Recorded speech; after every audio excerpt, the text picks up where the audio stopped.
นี่คือภาพบรรยากาศข้าเจ้าซ้อมพายเรือเลยอยู่หนองหานสกลนครตัวเลงตะเวนกระชิตกเลยข้าเจ้าซ้อมไว้นอกก่อนสิแข่งมีการแข่งเรือเลยหนองหานในปีนี้มีการแข่งเรือเลยยังหมดมือไว้ง่ายแต่ข้าเจ้าซ้อมไว้อันนี้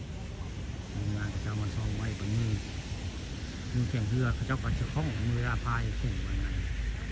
ในภาพบรรยากาศข้าเจ้าซ้อมพายเรืออยู่หนองหานสกลนครเลยตอนคำมันอยู่ขาปันคำมาชมภาพบรรยากาศกับเจ้าช่องพายเรืออยู่โรงงานได้นี่แหละภาพเหตุการณ์กับเจ้าช่องพายเรืออยู่โรงงานสกลนครเลยตัวเลงตะเวนใกล้ตะเวนกะใกล้ชิดกเลยนี่คือภาพบรรยากาศกับเจ้าช่องพายเรือโรงงานสกลนครอีกไม่นานก็จะมีงานแข่งเรือนี่แหละโรงงานเลย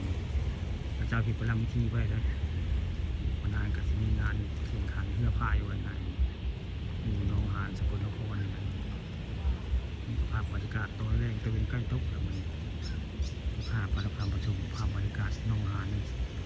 สกลนครมาให้เบิ่งนี่คือภาพหนองหานแล้วมันนี่คือเส้นทางสุดได้อย่างพวกก็จะมีลูกเต่าใหญ่เลยภาพบรรยากาศหนองหานสกลนคร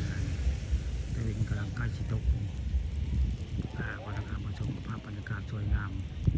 มาให้เบิ่งเลยถึงผ้าก็อึมครึมมืดมาทำท่าคนที่ตกบนแล้ว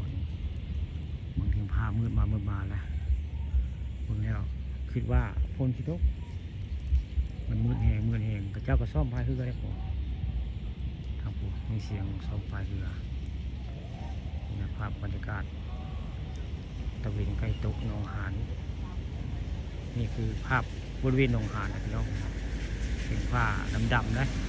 คาดว่าตอนแรกฝนตกบนแล้วเบิ่งบรรยากาศ